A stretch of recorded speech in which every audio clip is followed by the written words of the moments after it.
ಬೆಂಗಳೂರಿಗೆ ಹೋಗ್ಬಿಟ್ಟು rate ಗೊತ್ತಿಲ್ದೇನೆ blind ಆಗಿ ಟೊಮೊಟೊ ತಗೊಂಡೋಗಿರ್ತೀನಿ ನಾನು, ನನಗೆ ಯಾರೂ ರೇಟ್ ಕೊಡಲ್ಲ, ನಾನು ಟೊಮೊಟೊನ ಸುರಿದ್ಬಿಟ್ಟು ಆಚೆ ಬರ್ತೀನಿ ಅನ್ನುವಂಥದ್ದು ಬೇಡ.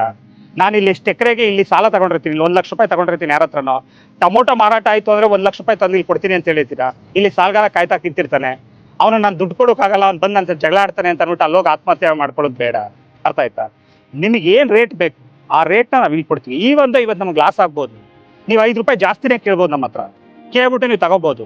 ತಗೊಳ್ತು ಅಂದ್ರೆ ನಮ್ಗೇನು ಕೊರತೆ ಇಲ್ಲ. ಯಾಕೆ ಅಂತ ಹೇಳಿದ್ರೆ ಇದು ನಾವು ತುಂಬಾ ದೊಡ್ಡ ಮಟ್ಟದಲ್ಲಿ ಲಾರ್ಜರ್ ದ ಪಿಕ್ಚರ್ ಮಾಡ್ತಿರೋದ್ರಿಂದ ನಾವು ಎಲ್ಲಾ ಚಾನಲ್ನು ಇಟ್ಕೊಂಡಿದ್ದೀವಿ.